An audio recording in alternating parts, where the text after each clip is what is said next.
What's good, man, gang? Have you ever been on a plane? I mean, the answer is probably yes, hopefully. And if you have, you probably know that there are movies available, right? And you know the worst types of movies to watch on a plane? Um, well, you probably know the answer by now. They are movies where there is a disaster taking place and a plane is involved, which is pretty self-explanatory.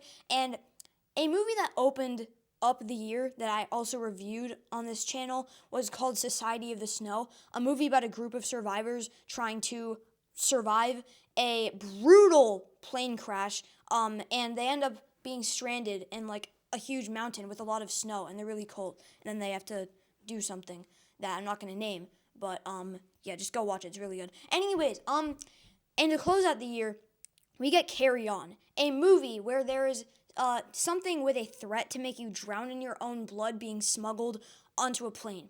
So I don't know what about 2024 is like 2024, I guess, is just really mad at people going on planes because like these two movies, I mean, you'll never want to go on a plane again. And this movie, Society of the Snow is really good. Yeah, it is good, as you could probably tell from the title. In fact, it's great. This movie surprised me in many different ways. It's one of the most surprising movies of the year, maybe the most surprising. And the story revolves around a guy named Ethan Kopech, played by Taron Egerton, who asks his okay, that's better cropped now. Who asks his boss, played by Hank Schrader, actually played by Dean Norris, but in my head he's Hank Schrader, for a promotion at his job at the airport on Christmas Eve.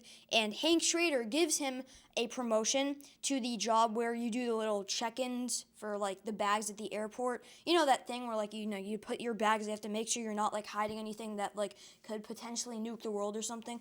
And there's a mysterious traveler named Traveler. That's not a joke. He's not actually named in the movie. That's what he's credited by, just the Traveler, which is great because I think it makes him seem even more mysterious. And Traveler forces Ethan to let a guy carrying something dangerous slip onto a Christmas Eve flight. The flight contains about 200 people. And when they say dangerous here, I mean, they mean dangerous. Like, they mean dangerous. And Traveler, by the way, is played by Jason Bateman.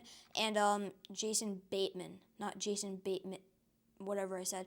And side actors include Sophia Carson and Daniel Deadweiler. Sophia Carson plays Ethan's wife and is surprisingly important to the story. And Danielle Deadweiler plays a government police agent or whatever, but she gives a great performance. She is involved in the best scene of the movie, and I'm not gonna lie, it is the best scene.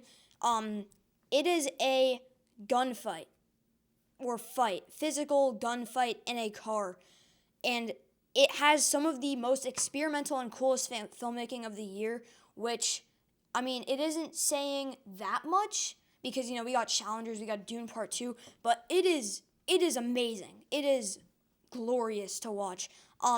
And speaking of performances, Taron Egerton and Jason Bateman both deliver fantastic performances. They really sell you on the characters that they are, which are kind of just complete opposites.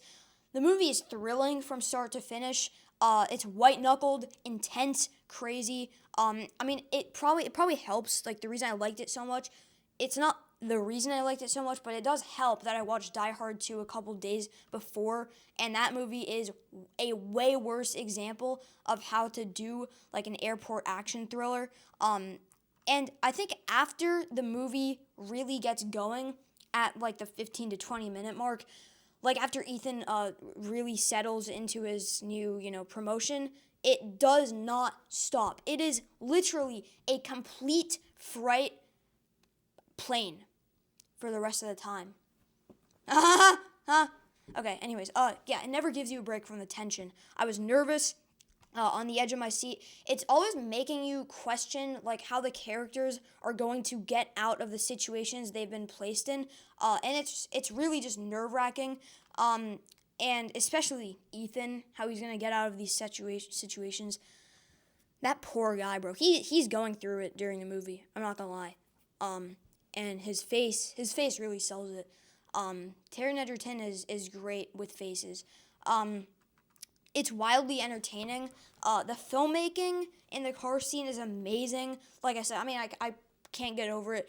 It'll probably go down as one of my favorite scenes of the year. And the action in general is really well choreographed. Like, not just that scene, but a lot of scenes throughout this movie. They are just super, super fun to watch because of how the camera moves. It's really dynamic, and it's awesome. And the movie overall is very simple, which is why I can't rate it any higher than 4 stars. With its story is what I'm saying. But the execution is amazing. It works incredibly well and executes its ideas in a really impressive way.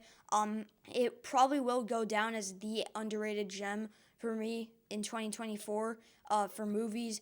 I didn't watch a lot of movies this year because I was getting into TV more, but from what I saw, this might take the spot. Like, out of the 20 movies I saw this year, it could take the spot. And it's without a doubt like top 5 of the year in my opinion. Anyways, that's all I have to say. Peace out. Get out of here. Get out. Why are you still, bro? Get out. Stop stalking me, man. It's annoying.